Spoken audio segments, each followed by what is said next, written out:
లోకముకు ఉన్నటువంటి ప్రయత్నం అవినీతిలో మనము కూడా ఉండాలి అని, ఏదైనా ఏరియాలో ఏదైనా ఒక మిస్టేక్ అందరిలో రావాలి అని ప్రయత్నం. ఏ పాపము లేకుండా ఒక్కరే ఉండను, ఆయన యందలి విశ్వాసం ద్వారా తప్ప విమోచన కలుగదు.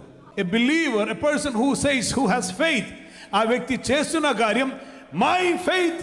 నో, యేసయ్య దగ్గరికి స్వస్థత కోరుతూ వచ్చినటువంటి వ్యక్తులు స్వస్థత పొందుటకు వచ్చినప్పుడు వారిలో కలిగిన విశ్వాసముతో యేసు దగ్గరికి వచ్చారు. వారు స్వస్థత పొందారు, నిజమే.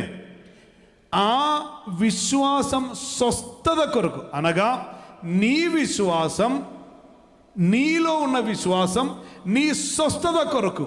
కానీ నీలో ఉన్న విశ్వాసం కాదు నీకు రక్షణ ఇస్తున్నది, యేసులో ఉన్న విశ్వాసం. Your faith can heal you, but your faith cannot bring salvation. The faith of Jesus Christ, the faithful, brings salvation. And how that is being applied?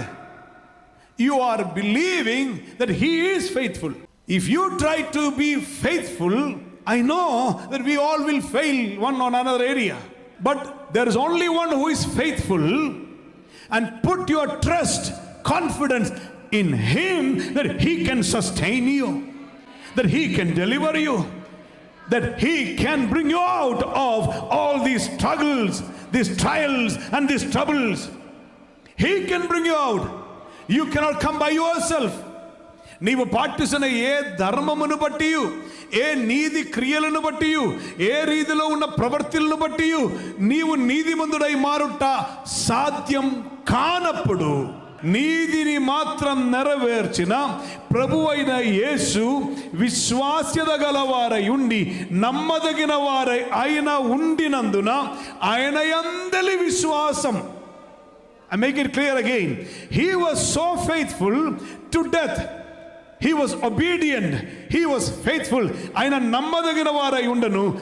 ఆయనను నమ్ముట వలన మాత్రం మనకు విమోచన.